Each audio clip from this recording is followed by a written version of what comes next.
예레미야 선지자는 요시야 왕 때부터 유다가 망한 시드기야 시대까지 사역한 선지자입니다. 오늘 그래서 1절에서는 예레미야 선지자 자신이 어떤 사람인지 베냐민 땅 아나돗의 제사장들 중 hil기야 제사장의 아들 예레미야의 말이라 이렇게 이제 소개하면서 자신이 언제부터 하나님의 말씀을 받아서 사역했는지를 이렇게 기록하고 있어요. 아몬의 아들 유다왕 요시야가 다스린 지 13년에 여호와의 말씀이 예레미야에게 임하였고 그때부터 이제 하나님의 말씀을 받아서 전하기 시작했습니다. 이 역대하 34장에 보면 이 요시야 왕이 8살 될 때 이제 그 왕위에 올랐고요. 12년 되는 해에 그때 이제 그 종교 개혁을 시작했어요. 성전을 청결하게 하고 그리고 이제 우상을 철폐하는 일들을 많이 시작했거든요. 그 다음 해 요시야 13년에 하나님의 부름을 받아서 하나님의 말씀을 전하기 시작했으니까 이 요시야의 종교개혁에 굉장히 힘이 되는 그런 사역을 감당했겠죠. 그때부터 말씀을 받아서 전했는데 언제까지 전했냐면 3절에 보면 요시야의 아들 유다의 왕 여호야김 시대부터 그리고 요시야의 아들 유다의 왕 시드기야의 11년 말까지 곧 5월에 예루살렘이 사로잡혀 가기까지 하나님의 말씀이 임했다 이렇게 말씀하시죠. 그때 예루살렘 성이 함락이 되고 많은 사람들이 죽고 바벨론에 의해서 포로로 잡혀갔는데 그때까지 사역을 한 사역자였습니다. 말하자면 우리 지난주에까지 우리 본 이사야 선지자는 이 유다에 기울어지는 시대에 하나님의 말씀을 전한 선지자였다 그러면 예레미야 선지자는 이 유다의 패망 직전에 하나님의 말씀을 전했고요. 그 말씀을 전했음에도 불구하고 유다 백성들이 그것을 듣지 않고 결국에는 예루살렘이 함락되는 것까지 다 목도한 선지자였습니다. 그는 눈물로 회개를 촉구했고 예루살렘이 망한 참상을 보고는 하염없이 울면서 애가를 지어서 예레미야 애가죠. 그래서 노래한 선지자이기 때문에 우리는 예레미야를 눈물의 선지자라고 부릅니다.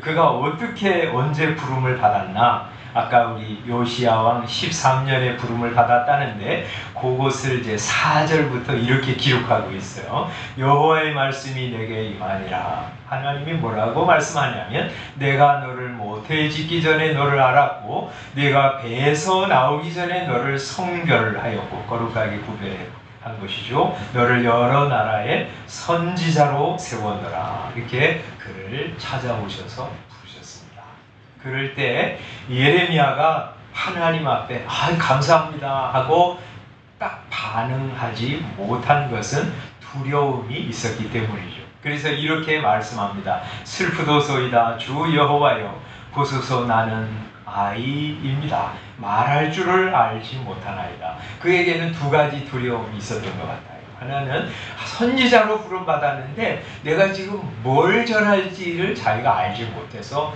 두려워하는 것이죠. 또 하나는 이사야 선지자도 그랬는데 예레미야 선지자가 사역하는데 지금 반짝 변화의 조짐이 있긴 하지만 그러나 대다수의 사람들은 완고하고 고집이 세고 하나님의 말씀 등지고 살아가는 사람들이었거든요. 근데 그런 사람들에게 내가 어떤 고난을 당할지 알지 못하는 그런 두려움이 있었던 것 같아요. 그래서 하나님은 예레미야의 이 염려와 두려움을 아시고 이렇게 대답하십니다. 7절에 여호와께서 예레미야에게 말씀하시며 너는 아이라고 말하지 말라. 내가 너를 누구에게 보내든지 너는 가라. 내가 네게 무엇을 명령하든지 너 그것을 말하면 된다 하고 말씀하세요. 무슨 말을 전해야 될지 모르는 예레미야에게 내가 네게 이를 말을 알려줄 테니 너는 그거 전하면 돼 하고 말씀하시는 것이죠. 9절에도 보면 여호와께서 그의 손을 내밀어 그의 입에 대시면서 여호와께서 그에게 이르시되 보라 내가 내 말을 내 입에 두었노라 하고 하나님이 직접 그에게 말씀을 넣어주십니다. 하나님이 넣어주시니까 예레미야는 그거 전하면 되는구나 하고 나간 것이죠. 또 하나님이 이렇게 격려하십니다. 8절 너는 그들 때문에 백성들 때문에 두려워하지 말아라. 왜냐하면 내가 너와 함께하여 너를 구원할 것이기 때문에 하고 말씀하십니다.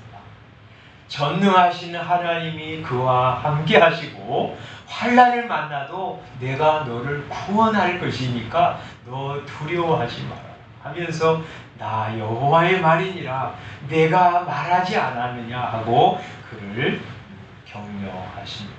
그래서 예레미야 선지자는 하나님의 선지자로 사역을 시작하는 것이죠. 그러면 이 예레미야가 말씀을 전할 대상은 어떤 사람이냐면 하나님이 이렇게 알려주세요. 여기 5절에 보면 너를 여러 나라의 선지자로 세웠노라 하고 말씀하십니다. 10절에는 보라 내가 오늘 너를 여러 나라와 여러 왕국 위에 세웠다 하고 말씀하세요. 물론 이 예레미야 선지자가 주로 말씀을 전할 대상은 유다 백성들이에요. 그러나 유다 백성들에게만 국한된 것은 아니에요. 그 주변의 나라들 그리고 강대국을 향해서도 이 예레미야 선지자는 하나님의 말씀을 선포하게 될 것입니다. 그래서 여러분 이제 이번 주에 읽을 건데 46장부터 51장에 보면 이 예레미야 선지자는 애굽, 블레셋, 모압, 암몬, 에돔, 그다음에 무슨 엘람 그리고 블레셋, 바벨론에 이르기까지 주변에 있는 여러 조그만 나라들과 강대국에 이르기까지 하나님의 말씀을 선포합니다. 그들에게 심판을 선고하고 그리고 마지막에는 구원하실 것도 선포하고 있습니다. 그가 해야 할 두 가지 사역은 심판과 회복입니다. 우리 이사야 선지자를 통해서 두 가지 큰 메시지의 흐름이 하나는 심판이고 그래서 1장부터 3장 39장까지 또 하나는 40장부터 66장까지 회복의 말씀이라는 거 말씀 우리가 봤잖아요. 이 예레미야 선지자가 하는 사역도 꼭 그렇습니다. 그것을 10절에서 이렇게 말씀하세요. 내가 그것들을 뽑고 파괴하며 파멸하고 넘어뜨리며 건설하고 심게 하였느니라 하고 말씀하십니다. 우리 예레미야 선지자가 하는 사역은 먼저 뽑고 파괴하는 것이었어요. 그래서 내가 뽑고 파괴하며 파멸하고 넘어뜨리는 것이다 하고 말씀하십니다. 실제로 예레미야는 유다 백성들에게 회개를 촉구하고 그렇지 않으면 멸망당할 것을 경고했습니다. 그래도 듣지 않기 때문에 하나님은 예레미야의 선포의 말씀대로 유다를 멸망시키셨어요. 여러 나라에게도 심판이 있을 것을 선포했습니다.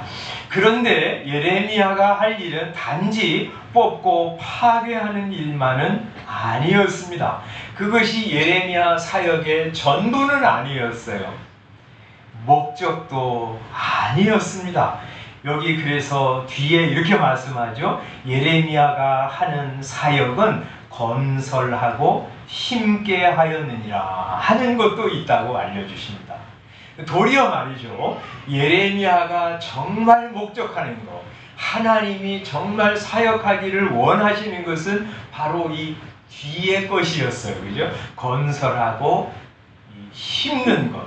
이게 하나님의 목적이었어요. 그 건설하고 심는 것을 위해서 뽑고 파괴하고 파멸하고 넘어뜨리는 것이었어요. 그런데 이제 예레미야 사역은 어디에 더 많은 강조점이 있을까요? 이 표현에도 4가지 단어로 파괴한다는 것을 이제 설명하잖아요. 그죠? 2가지 단어로 건설한다고 하는 것을 설명하잖아요. 그런 거 보면 예레미야 사역은 물론 회복에 있었지만 그러나 대다수는 심판에 있었어요. 그래서 우리 예레미야 쭉 읽을 때 회복의 말씀도 있지만 심판의 경고, 파멸에 대한 말씀이 훨씬 더 많은 것을 볼 수 있죠. 그것은 그 시대가 바로 하나님을 떠난 시대, 하나님의 말씀에 주의를 기울이지 않는 멸망당할 죄악으로 관영한 시대였기 때문입니다.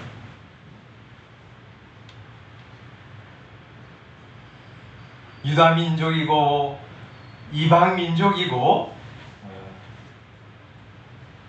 심판하실 것이다. 그러나 하나님의 진정한 목적은 심판 자체에 있지 않았습니다. 사람들 다 죽이고 없애는 데 있지 않았어요. 그래서 건설하고 심게 하였느니라 하고 말씀하고 계십니다. 이 2가지 사역은 예레미야 선지자만 아니라 모든 하나님의 백성들을 가르치는 선지자와 교사와 목사에 하는 일이기도 합니다. 그죠? 2가지는 항상 같이 갑니다. 그래서 예수님도 처음에 오셔가지고 그들에게 사랑을 선포한 것이 아니고요, 회개를 선포하셨어요. 세례 요한이 처음 등장해서 한 말이 뭡니까? 회개하라, 천국이 가까워집니다 하는 메시지였고요. 예수님도 처음 하신 메시지가 때가 찼고 하나님의 나라가 가까이 왔으니 회개하고 복음을 믿으라 하는 것이었어요. 이 죄악을 지적하고 그 죄를 인정하면서 하나님 앞에 돌아와 나는 내 스스로의 힘으로는 하나님 앞에 구원과 사랑을 받을 수 없는 존재입니다 하고 고백하는 것이 우선 백성들이 해야 될 일이었고요. 그런 회개하는 성도들에게 하나님의 복음을 선포하는 것이 세례 요한과 예수님의 사역 방식이었어요. 그래서 오늘 이 말씀을 이렇게 보면서 2가지 우리 교훈을 나누어서 생각해 보려고 하는데, 하나님이 말이죠, 불신자들에게 뽑기를 원하시는 것이 뭔가 파괴하기를 원하시는 것이 무엇인가? 하나님은요, 불신자들 다 죽이는 것이 목적이 아닙니다. 불신자들을 죽이는 것이 목적이 아니라 그들이 가지고 있는 불신앙을 죽이는 것이 하나님의 목적이세요. 그래서 말이죠, 27장에 보면 거기에 이제 그런 얘기가 나와요. 이제 시드기야 왕, 유다 왕이죠, 마지막 왕이죠. 이 예루살렘에 여러 나라 사신들이 왔어요. 3절에 보면 에돔, 모압, 암몬, 두로, 시돈의 사신들이 왔어요. 그들이 왜 왔냐면 이제 그때가 바벨론이 힘이 조금 약해진 때였어요. 그래가지고 이제 유다의 시드기야 왕을 중심으로 해서 주변의 작은 나라들이 힘을 합해가지고 반바벨론 연합 연합전선을 이제 준비하는 거예요. 그래서 우리 바벨론에게서 우리 다 대항을 해가지고 우리가 독립을 합시다. 혼자 스스로의 힘으로는 불가능하니까 여러 나라가 힘을 합해가지고 연합전선을 펴가지고 바벨론에 대항하려고 사신들이 온 거예요. 그런데 하나님께서 예레미야 선지자를 통해서 그 사신들에게 편지를 줍니다. 왕들에게 가서 편지를 이제 다 전해주라고 해요. 무슨 편지 내용이냐면 너희들은 바벨론에게 항복하라. 왜냐하면 하나님께서 바벨론을 들어서 유다와 그 주변 나라들을 다 정복하게 하는 것이 하나님의 뜻이었기 때문에 지금은 때가 아니라는 거예요. 너희는 지금 하나님의 뜻을 순순하게 받아들이고 지금 바벨론의 지배를 받으라. 왜 이런 말씀을 하셨어요? 바벨론에 대항하다가 더 많은 사람들이 무고하게 죽임을 당할까봐 하나님은 어찌하든지 유다와 주변 나라 사람들을 살리기를 원하시기 때문에 46장부터 51장에도 여러 나라들에게 하나님의 심판을 선포합니다. 왜 심판을 선포합니까? 그 심판을 통해서 어떤 사람들이 야, 이스라엘의 하나님 여호와 하나님이 우리를 심판하신다고 하시는구나 하는 것을 깨닫고 하나님 앞에 여호와 하나님 앞에 돌아오기를 원하셨어요. 그래서 46장부터 보면 하나님의 목적이 여러 부분에 나타나 있는데 46장 애굽을 심판하시면서 26절 마지막에 보면 그 후에는 그 땅이 이전같이 사람 살 곳이 되리라 하고 말씀합니다. 애굽을 하나님이 심판하시지만 그것이 끝이 아니고요. 다시 회복을 약속하고 계십니다. 또 모압에 대해서 48장의 심판을 선포하면서 마지막 47절에 그러나 내가 마지막 날에 모압의 포로를 돌려보내리라 이렇게 말씀하시고요. 49장에는 암몬 자손에 대해서 심판을 선포하면서 6절에 그러나 그 후에 내가 암몬 자손의 포로를 돌아가게 하리라 하고 말씀하십니다. 여기 11절에 보면 내 고아들을 버려도 에돔 사람들이 자식들을 막 버려도 내가 그들을 살리리라 그렇게 말씀하시고요. 남자들이 나가서 다 죽었어요. 하나님이 그의 과부들은 나를 의지할 것이니라 하고 말씀하세요. 그러니까 에돔에 닥친 이 심판들을 통해서 연약한 사람들, 어떤 사람들은 하나님이 살려주시고 어떤 사람들은 여호와 하나님을 알고 하나님을 의지하는 사람들이 생겨날 것이라고 그러시는 거예요. 그러니까 하나님이 이 46장부터 51장까지 여러 나라들에게 심판을 선고하시는 궁극적인 목적은 너희들 다 죽었어. 너희는 끝장이야. 하고 하나님이 그들을 다 죽이시려고 하는 목적이 아니라 그런 심판을 통해서 하나님, 여호와 하나님을 알고 돌아오는 사람들이 생겨서 그들을 구원하시려고 하시는 것이라는 거예요. 이것은 말이죠. 지금도 꼭 마찬가지입니다. 하나님이 이 불신이 가득한 세상 속에서 말씀도 전하고 여러 심판도 행하세요.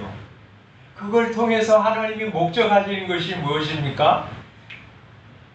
살아계신 하나님이 되시는구나. 이스라엘의 하나님이 온 세상을 창조하신 분이구나. 그 하나님 앞에 돌아가야 살겠구나 하고 돌아오기를 원하시는 목적으로 하시는 거예요. 지난번에 이제 제가 여러 번 그런 말씀 드렸잖아요. 어떤 청년이 인천에서 OHP 지금은 B 프로젝트 같은 거죠. 그거 이제 훔쳐가지고요. 서울을 지나가지고 저 송파에 어떤 그 기기들을, 그런 오해집에 파는 기기들을 파는 상회에 와가지고 그것을 팔려고 그랬어요.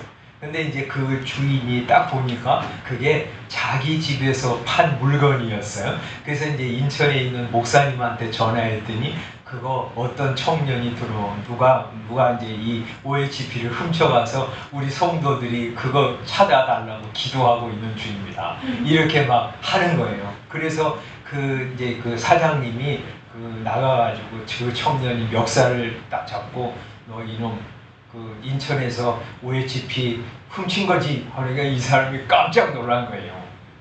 그래가지고 한 번만 봐달라고 그래가지고 이 사장님이 다시는 이런 짓 하지 말라고 돌려보냈어요. 심판이죠? 왜 그런 심판을 행하십니까? 야, 이렇게 살면 안 되는구나. 하나님이란 분이 계신가 봐 하고 깨닫고 하나님 앞에 돌아오게 하십니다. 지금 이제 우리 러시아와 우크라이나 전쟁이 1년 이상 지속됩니다. 또 자연재해가 온 세상을 뒤덮고 있습니다. 사람들의 마음에 사랑이 식어집니다. 이게 다 하나님이 주신 심판의 일종이라고 할 수 있어요. 우리가 다 잘못 살아서 일어난 일이지만 하나님은 그것을 가지고 이 하나님을 떠난 고통이 얼마나 괴로운지를 알려주시는, 친히 경험하게 하시는 심판의 일종이라고 할 수 있죠. 그 심판을 통해서 하나님이 뭘 하시냐? 사람들 고통스럽게 만들고 죽게 하시는 것이 아니고 그걸 통해서 하나님 앞에 돌아가는 수밖에 없구나. 이 세상은 정말 소망이 없구나. 이 세상은 살만한 이 곳이 아니구나. 영원히 살 곳이 아니구나. 우리 하나님께서 약속하신 천국의 소망을 두고 살지 않으면 우리는 정말 소망을 둘 수가 없구나 하고 깨닫고요. 하나님 앞에 돌아가게 하시는 것이 하나님의 목적이에요. 그래서 우리가 정말 자연재해가 너무 심각해지잖아요. 이런 걸 통해서 우리가 기도할 것이 그것입니다. 하나님, 끝까지 저는 믿음 지키게 해주십시오 하는 것이고요. 또 세상을 바라보면서 하나님, 이런 심판을 통해서 사람들이 이 세상이 전부가 아니라고 하는 사실을 깨닫고 하나님 앞에 돌아오게 해주십시오. 천국의 소망을 가지고 살아가게 해주십시오. 우리가 그렇게 기도하는 것이죠.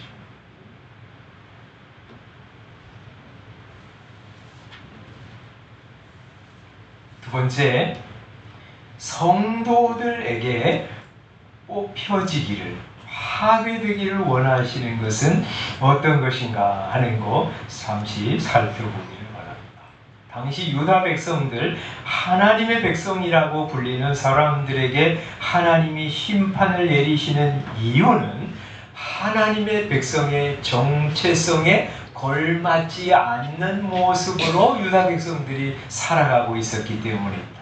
그죠? 하나님을 등지고 우상을 숭배하고 있었고요.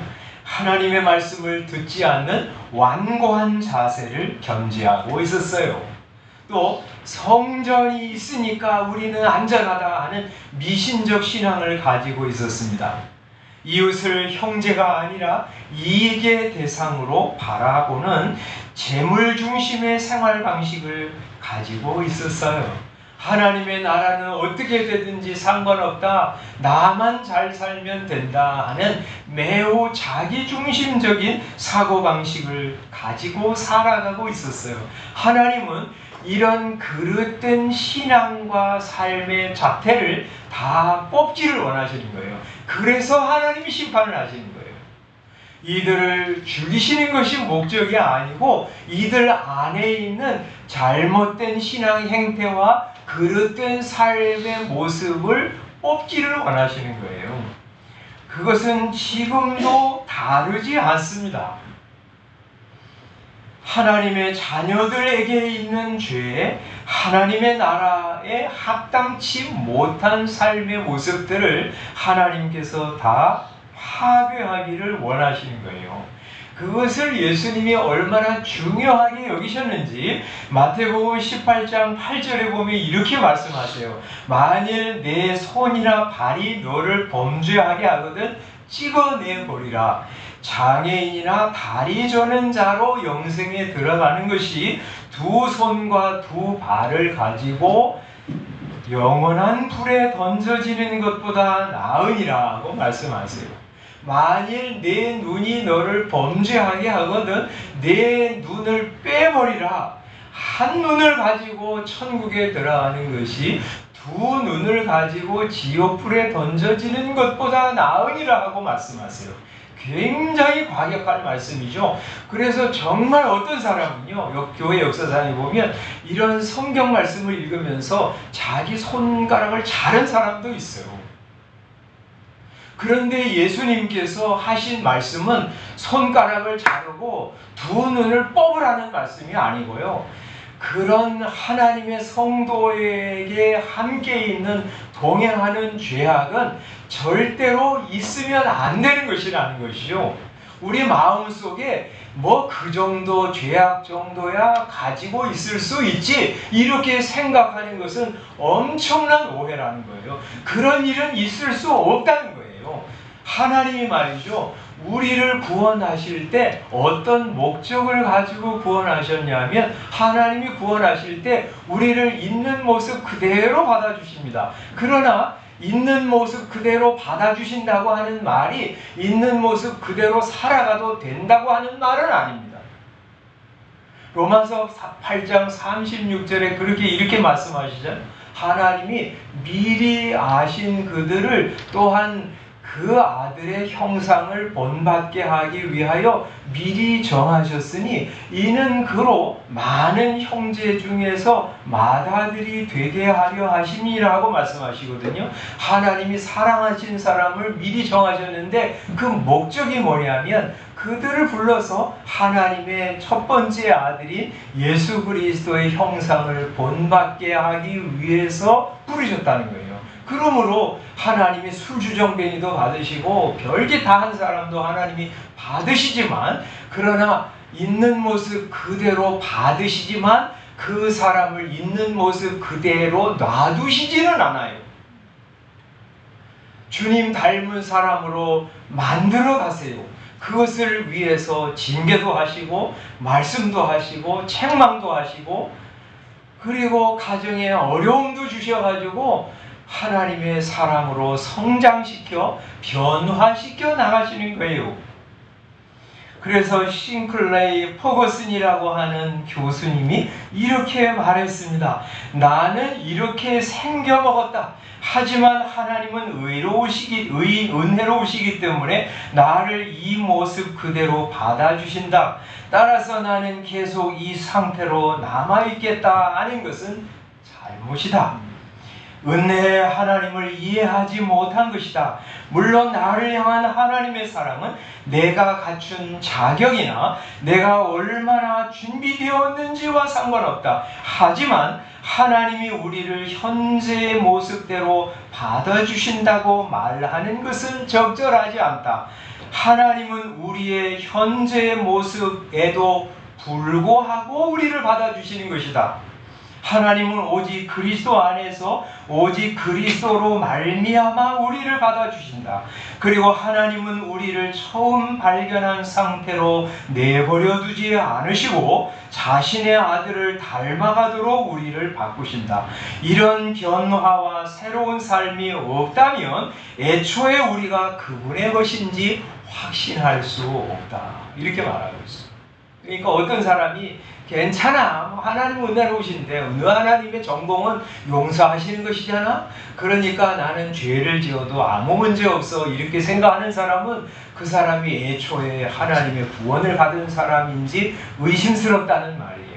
아닐 가능성이 많다는 거예요. 성도는 그렇지 않습니다. 예수님의 한량없는 은혜로 구원받은 우리는 그 예수님, 나를 구원하신 그분을 사랑하고 좋아하기 때문에 그분을 닮아가게 되고, 그래서 죄를 짓고 실패할 때마다 죄송해하고 하나님의 은혜를 다시 구하면서 하나님을 향해서 변화되기를 소원하면서 갑니다.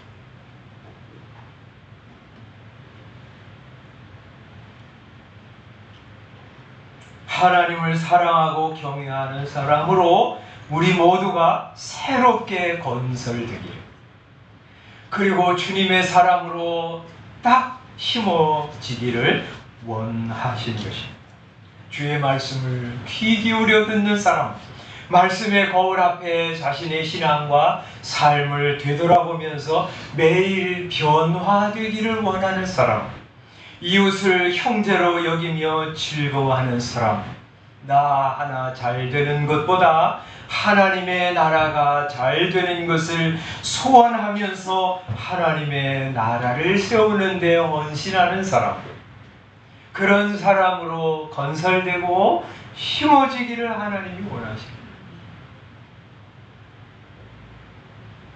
그것을 위해서 하나님이 우리에게 하나님의 아들을 보내주셨어요. 그래서 우리를 새 사람으로 만드셨어요.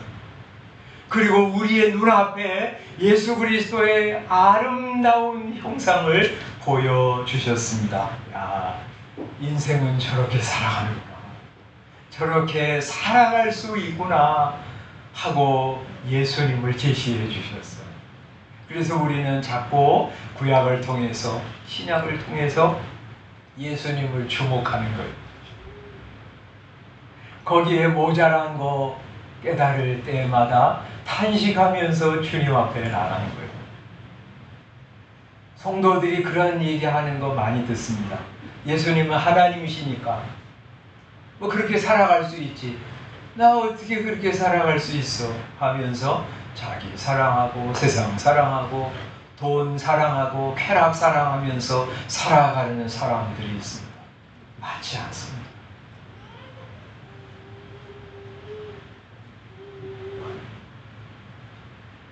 예수님만 보내주신 것이 아니라 성령님을 보내주셔서 우리 안에서 예수님을 생각나게 하십니다. 예수님을 주목하게 하십니다. 그분을 본받아 살려는 마음을 주십니다. 세상에 많은 사람들이 있지만 주 예수보다 귀한 분은 없네 하면서 예수님을 흠모하고 사랑하고 따라가게 하십니다.